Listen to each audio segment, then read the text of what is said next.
Magandang araw po.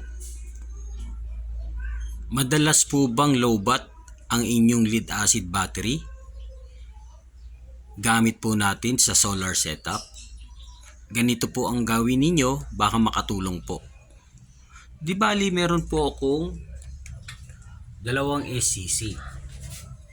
Ito pong kabilang SCC, ito ay para sa ating light, para sa ilaw. Ito naman po ay sa ating outlet. Di bali, meron po akong isang solar panel. Naglagay lang po ako ng jumper papunta po dito sa isang breaker para sa ating outlet. Ito po yun. Ayan po. Ayan po siya. Di bali, yung ating battery ay naglagay din ako ng indicator para ma-monitor po natin kung alin po yung malapit ng mag 50%. Dahil kapag bumaba po tayo ng 50%, yung DOD niyan ay 50% dahil yan ay lead acid battery.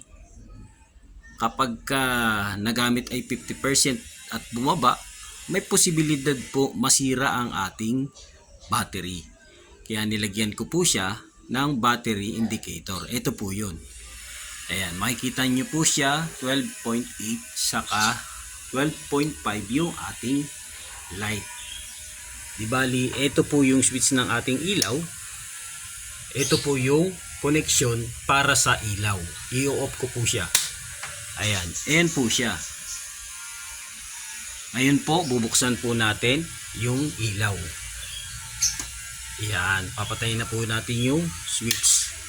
Ayan po ang kagandahan kapag nakahiwalay po yung light at saka yung outlet, dahil pagka magkasama po sila, nag-aagawan po ng power yung ilaw, yung light at saka yung ating outlet. Ngayon po, ipakikita ko naman po sa inyo yung sa outlet. Ito po. Ito po yung sa outlet natin. Ayan. May nakaload po siyang electric fan. Ayan po ay 12 volts electric fan po. Yan. Katulad po ng sinabi ko sa inyo kanina na mas maganda po nakahiwalay yung ating ilaw. Ayan po yung ating ilaw. Maliwanag po siya. Kapag magkasama po yung electric fan na 12 volts, ay mag-aagawan po sila ng power. Di bali yung ilaw ay hihina po. Didilim po siya. Pero kapag nakahiwalay po siya, maliwanag po, hindi po naaagaw dahil magkahiwalay po silang connection. Ayan po ang kagandahan. Paggamit nyo po at magkahiwalay po ang ating ilaw at saka outlet. Check po natin yung ating battery.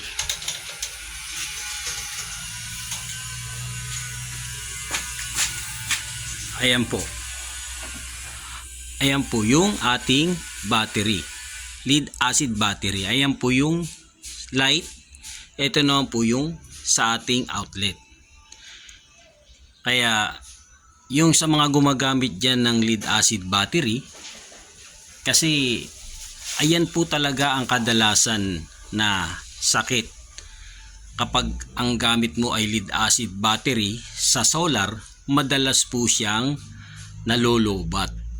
Kaya para hindi po agad malobat at hindi po kayo namomroblema pagdating ng gabi, may ilaw po kayo. Kasi ito pong outlet namin, pagdating po ng 7 ng umaga hanggang alas 4 ng hapon, bukas po yung aming electric fan. Basta maganda po yung sikat ng araw. Alas 7 to 4, di bali 8 hours po siyang bukas ang aming electric fan. Hindi na po namin siya pinapatay. Siyempre free energy po eh. Ayan po ang kagandahan. Kaya kung nagustuhan nyo po yung ganitong setup, itry nyo po para masubukan nyo po. Kaya sa mga gumamit ng lead acid battery, sana po makatulong po ito sa inyo yung ganitong setup. the next day. Magandang umaga po. Ang oras po ay 5:21 ng umaga. Ayan po, madilim pa po sa labas. Ayan, madilim pa po.